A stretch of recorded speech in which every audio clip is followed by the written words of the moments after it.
Ladies and gentlemen, boys and girls, cats and kittens, welcome back to the podcast. Thank you, thank you, thank you.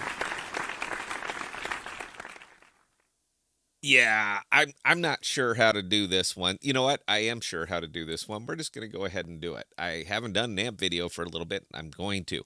Now, I'm kind of changing the format. I'm going to pretend that I really haven't done an AMP video before. So, this is more or less applied to those who have never bought the token. Now, AMP is it's a nifty idea. It really is. AMP is a purely collateral token. That's all it does. It's going to collateralize digital transactions, instantly settle the transaction with the merchant, use that AMP is going to end up on a central exchange where it is going to be liquidated. The merchant fee that is paid to AMP, which is a very, very small amount, we're talking points of percentages, is going to be used to purchase AMP from the open market, and that AMP is going to be distributed to stakers. Now, with this method, it's great because you have organic growth of the token. The more the network is used, the more organic growth is going to happen on the network. It is baked into the white paper, it's baked into the tokenomics, it's baked into everything about AMP. It's a neat idea.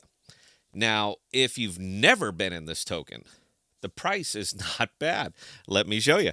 I'm not just going to spitball it here. I'm going to actually show you. So currently, where AMP is sitting, and it's actually up a little bit today at .003. Now, this thing has been it has been a cautionary tale about staying into a token and never taking advantage of what is effectively a speculative token at this time. It's a speculative token because the way that this thing captures value is through usage. And the usage on it is just not much when you consider the sheer volume of AMP that is out there, plus the amount of AMP that is, or transactions that are going to be necessary to be collateralized to actually move the needle on this one. So you're talking about some big, big movements. But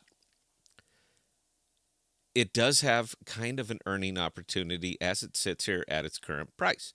Now, it's been floundering more or less with the market. It hasn't really done anything. It is continually bled off, again, due to the tokenomics. And it is more or less flat, and it's kind of been flat in this realm right here for a good month, month and a half. Hasn't really moved much. Couple of little spikes, nothing meaningful, nothing noticeable, just a little bit of blips, but it's been holding its price. Now, in order for this thing to really start to take off, a couple things have to happen. One, you got to get rid of the spend app. The spend app is awful, and there's no amount of fanboy that's going to be able to defend that thing. It is the black hole. You put crypto into it, and you can't get crypto out of it. It's not a wallet. All right, it is a gift card. So you load your gift card, and if you decide that you don't want to have the money on there anymore, tough. You can't move it. The app is terrible, and I don't think anybody's really going to aggressively defend it. That's step one. Step two is the SDK. That's a software development kit. Now, Flexa has promised this for going on a couple years, and even the most jaded part of me has to think that it at least they're just waiting for some stroke of timing to actually release it, because it doesn't take, with the amount of money and capital that Flexa has, doesn't take that long to build an SDK. Just doesn't. So they promised it in 2021, didn't deliver it. They promised it in 2022, didn't deliver it. So maybe, new year, new hope. Maybe 2023 is going to be the year. Now, if they do deliver the SDK, that is open to anybody who wants to utilize the network. Anybody. SDK is open, open SDK. Anybody can take it, anybody can implement it, and anybody can build on it. That's good. That's critically important for a token like this, because if people aren't using it, it's just going to continue to bleed. But all of that is going to take us back to the beginning on this one. Now, I don't know if you are exceptionally excited about redefining the future, or changing the way that people do business, or changing the way people see digital pay rails. I'm assuming that you're looking at it saying, how can I earn money on this? Nice and easy on this one, actually. And considering the price and considering the volume and considering how much you can get with the price absolutely bottomed out, assuming that you weren't buying anywhere around here. As long as you weren't buying anywhere around here, then it's not a terrible investment for you at this very moment. So you can purchase all the amp that you want, and there is plenty of liquidity available. You can buy all the amp you want, and you can come over here and stake it on Flexa capacity. Now, this is also important and critical for the network to actually function. Is you have to stake it. All right, you are securing the network. It is your investment. You are securing the network. You're agreeing to let Flexa use your the network use your tokens to collateralize transactions. You're agreeing to do all these things, and it's nice and easy to do it. App.flexa.network. Connect your wallet. In this case, I'm using MetaMask. Have the tokens over on your MetaMask wallet. If you don't know how to transfer the tokens, Scott at thepodcast.com, and I will literally give you a step by step by step about how to get your tokens off from the central exchange. And this is a good time for a caveat. You shouldn't have anything on a central exchange. Nothing. You should have no tokens on a central exchange. When they go into your wallet, those are your keys that secure the wallet. And if those tokens are not in your wallet, and they're not your tokens. That's it. This is reality. Sorry. But come back over here, nice and easy. Hook up your wallet, take your amp, and stake it. Now, here's where you can actually kind of earn. And it's an interesting method that you're doing it because your tokens are effectively just sitting there, but you're being paid a percentage. This is an APY. So if you stake them on spend, you're going to collect 3.66%. If you put them on Bitcoin Cash, 7.58. If you staked them on Cardano, 8.02, 8.15, so forth and so on. Lightning Network, 8.5% thereabouts. Solana, good luck. But you know what? 8.44 and so forth. So I'm sure you get the rub of this and you understand where this is going.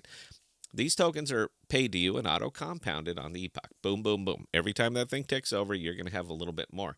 And that is how you actually can flat out, straight out earn on this.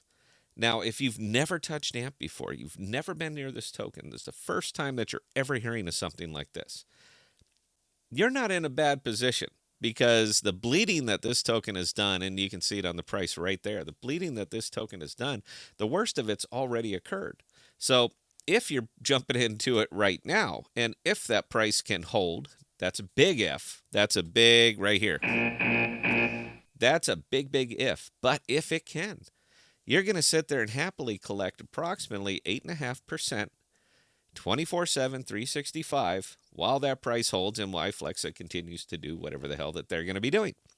So it's a nice little staking APY. It really is, considering the nature of the product, considering where it is, and you can do better.